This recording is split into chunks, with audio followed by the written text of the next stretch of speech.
За сайн байцгаана уу. Өнөөдрийнхөө дугаараар герман хэлний ирээдүйн цагийн талаар үздэцгээе.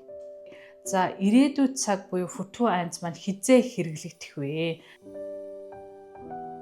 За нэгдүгээрт ирээдүйд болох гэж байгаа зүйлээ төлөвлөж байгаа бол тэрийг зорилгоо илэрхийлэх гэж байгаа бол futur eins-ийг хэрэглэж болох нь.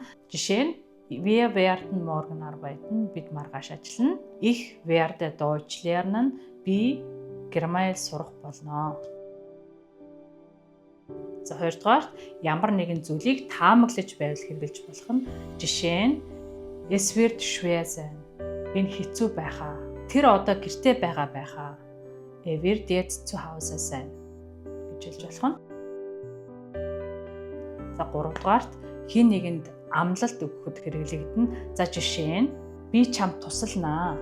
Ich werde dir helfen. Ich werde pünktlich kommen. Би цагтаа ирнэ.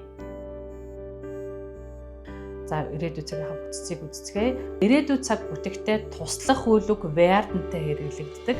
За werden маань биеийн төлөөний үгтэйгээр тохирч хувирна.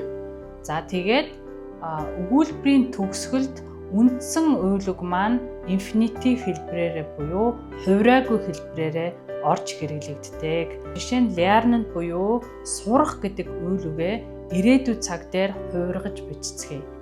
Ich werde lernen, du wirst lernen, er, sie, es wird lernen, wir werden lernen, ihr werdet lernen, sie werden lernen, sie werden lernen. Чухал. За энэ өгүүлбэрийг ирээдүйн цаг дээр яаж бичих вэ?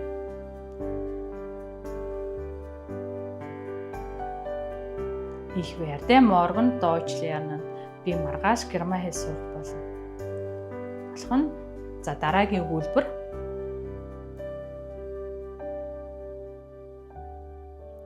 Wir werden dir helfen. Бид чамд туслах болно. Дараагийн өгүүлбэр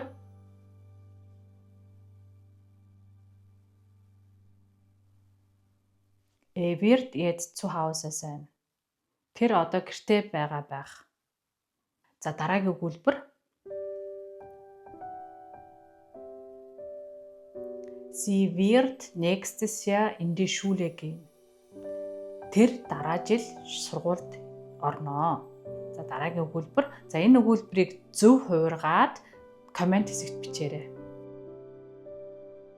За өнөөдрийнхөө дугаараар бид герман хэлний ирээдүйн цаг futur eins хизээ яаж хэрэглэгдэх вэ гэдгийг сурч мэдлээ. Танд энэ хичээл таалагдсан бол subscribe хийгээд лайк дараарай. Дараагийнхаа дугаараар уулзцгаая. Баяртай.